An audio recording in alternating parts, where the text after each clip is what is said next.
In 2005, John Carmack, id Software's resident lead programmer and suspected time traveler, lost his old phone and replaced it with a new one. It had a bunch of Java games on it, which inspired him to try to program one of his own. He documented his experience in a blog post that I'll link in the description, and most of it goes way over my head, but he learned a lot. This eventually led to Doom RPG, developed by id Software and Fountainhead Entertainment, which just happens to be owned by Carmack's wife. Now, I'm not able to play Doom RPG, but it received great reviews at the time and it looks like a lot of fun. It uses visuals from the first two Doom games, and it's entirely turn-based, taking inspiration from earlier first-person RPGs on PC. Keep in mind, this was 2 years before the iPhone, and this thing is still better than most mobile games today. Carmack described it as a cross between Doom and Bard's Tale, which I haven't played either, but yeah, that looks about right. During Doom RPG's development, Carmack commented that their follow-up game on the same engine should be a traditional Orcs and Elves sort of fantasy game, inspired by the same tabletop games and dungeon crawlers that in turn inspired Doom and Quake. The concept stuck, and a more difficult development began, detailed in another blog post that I'll link below as well. And finally, in 2006, Orcs and Elves was released on mobile devices. It garnered great reviews and even a few awards, although, to be fair, it didn't have much competition. It was successful enough to warrant an enhanced port on the Nintendo DS, and this, right here, is the subject of this video. This is id Software's forgotten game for the Nintendo DS.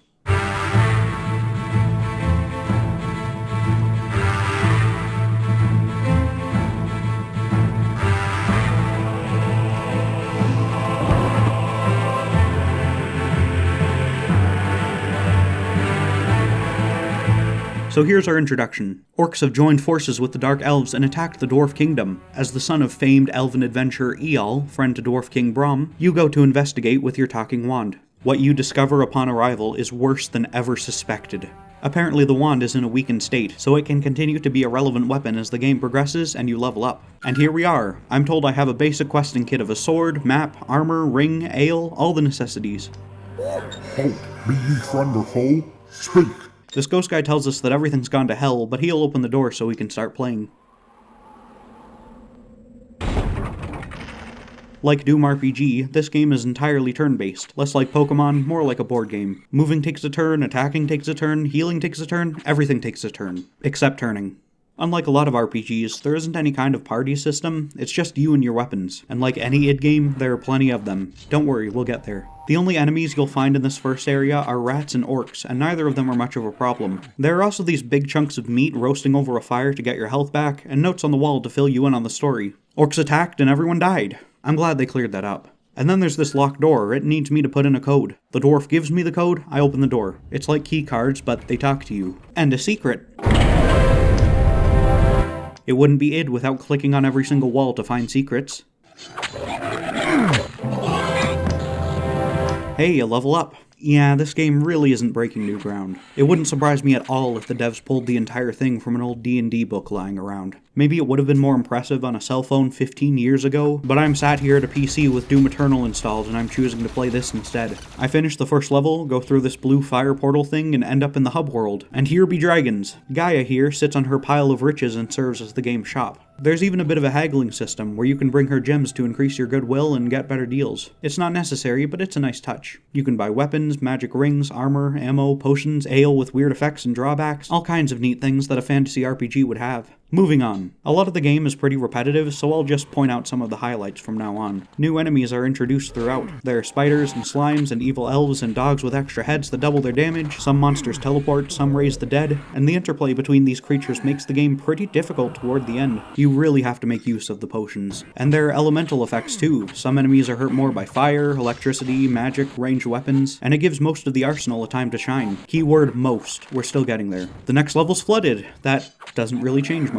There's a dark elf in a cage who tells us that we'll really regret it if we don't save him, and we don't. I'm sure that won't come up again. At the end of the level is our first boss, Sonia the Spider. Something to note about spiders in this game is that the purple ones are fine and really easy to kill, but for any others, you're getting poisoned. Make sure to carry plenty of antidotes or you're gonna die. But after beating the spider, we get our first gem, and since the next level is just wrecking my shit at every turn, I go back to see the dragon, and she gives me a crossbow. Good thing too, because even though her mood is as high as it can possibly go, she just isn't taking any of my offers. We'll be back for the fire sword later. Level 3 is pretty uneventful, but I get hammered with a dead dwarf, so it's still the best one in the game, by far. Back to the Dragon's Lair, and hey, what's this? Extra content exclusive to the DS release! This creepy rat tells me in Smeagol talk that it can lead me to an amazing new weapon if I let it out of this cage. Sounds good to me. So he leads me through this awful, puzzle-filled cave system where you move boulders over air vents, and it's just boring. Then the next level of these caves is filled with these lava slime things that really give me a beating. We find Gaia's eggs here, and they give whoever eats them a bunch of crazy attributes that last for 30 turns. The problem is, I didn't pick up on this the first time because I didn't read, so after the rat betrays us, because of course, the slimes just tear me to shreds.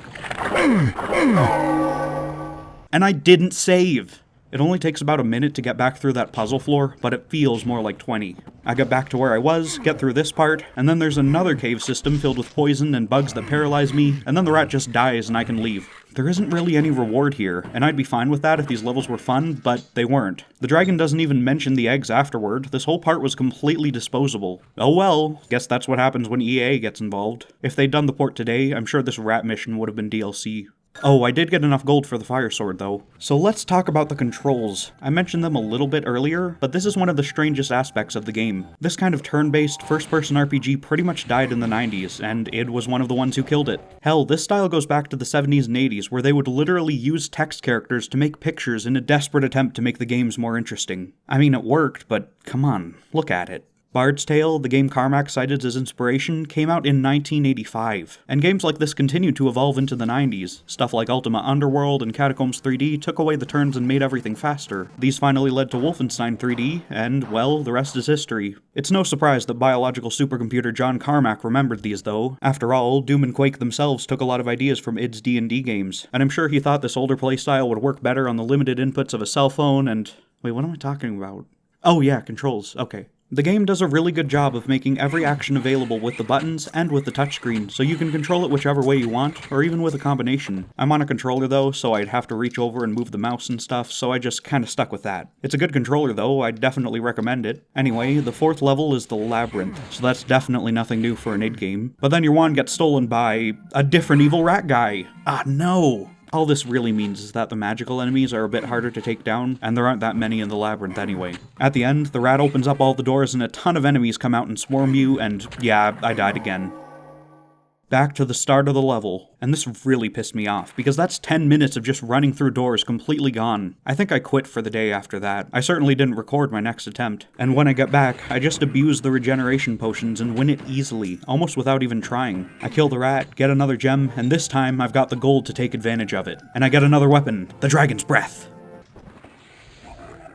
It stinks. Next up is the Catacombs, and okay, I can't take this anymore. We need to talk about these visuals. Now, the sprite work is fine, no issues there. It's cool and stylized and like Doom and whatever. The thing is, though, Doom has a lot of variation in the textures. It isn't all the same decrepit, medieval-style thing where every single room is identical. Clearly, they were taking more cues from Quake. And it's frustrating, because on a gameplay level, the Catacombs is one of the better levels. You even get the game's best weapon, the Medusa's scroll that turns enemies to stone. But it just looks so boring. This is the game's weakest aspect. It all just kind of blends together and makes most of the game really unmemorable. That's still more than can be said for the music, though. There isn't any. And when there is, it's just some jingle for an event or something.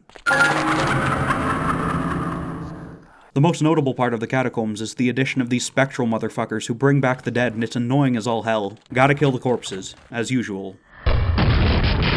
Next up is the Forge, and oh, by the way, the reason we're going down through this mountain is to get to the throne room and talk to the king. This is right around when I picked up on that. As you can tell, the story hasn't exactly been gripping so far. And speaking of, it's that dark elf from earlier.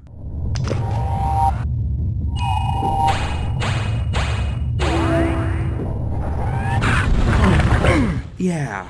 I got the better crossbow at some point too, don't even have that part recorded, I don't know. It doesn't change anything, it's just stronger and cooler looking. Oh hey, phoenix eggs!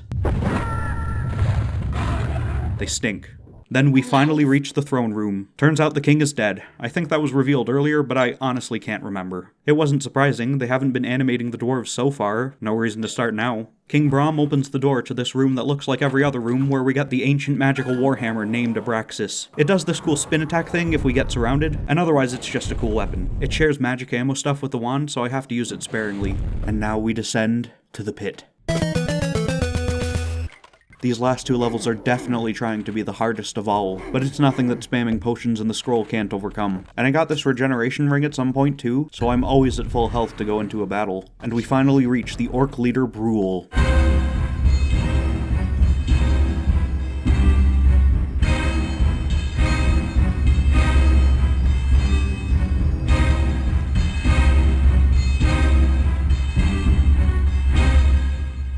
His army's not exactly challenging, and once you pick up on the subtle cues that he's weak to the scroll, neither is he. Honestly, I think that says a lot more about the dwarves than it does about me. With the final gem, we return to Gaia. She tells us that the orc isn't the only big bad guy, and I buy the final sword. It's pretty good. And now, we reach the final level, the Twilight Cavern. The game stops holding back entirely. Big strong trolls, big dark elves, dread wraiths, poisoning spiders, and these PNG bastards to make me fight them all twice. But after a few deaths, I get to the final boss, Kylaria. She tells us to prepare to die, yells out a stock sound effect, and the final fight begins. The room spawns a ton of enemies, and she can move multiple times per turn, so we have to stun her with the wand and hit her with the Braxis to finally take her down.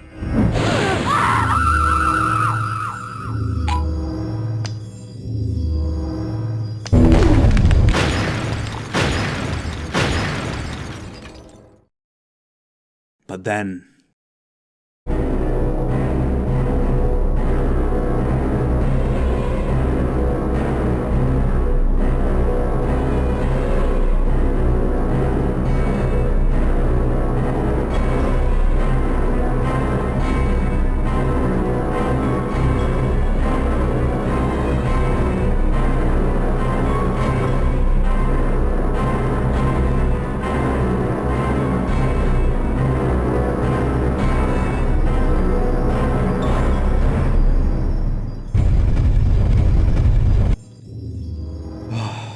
And that's that.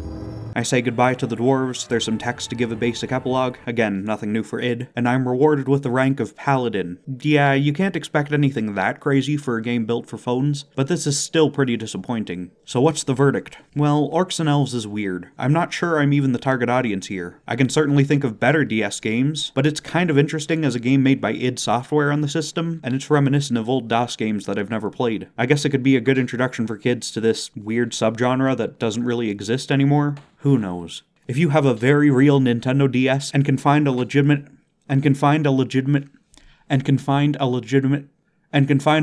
copy of this game that nobody involved will actually make any money for. Oh, fuck it, this joke. Oh, fuck it, this joke sucks anyway. Oh my god. I will now present the rest of this joke in text because I have been sitting here for like a minute trying to get this I swear to God. If the game looks cool to you, try it out. Now as a phone game, this is better than what you can get today, but that isn't exactly a high bar to pass. There was an Orcs and Elves 2 at some point, but it only works on that weird cell phone operating system from the mid-2000s, and I can't find a way to emulate it. Maybe, if we all band together, we can get the source code released. Or something.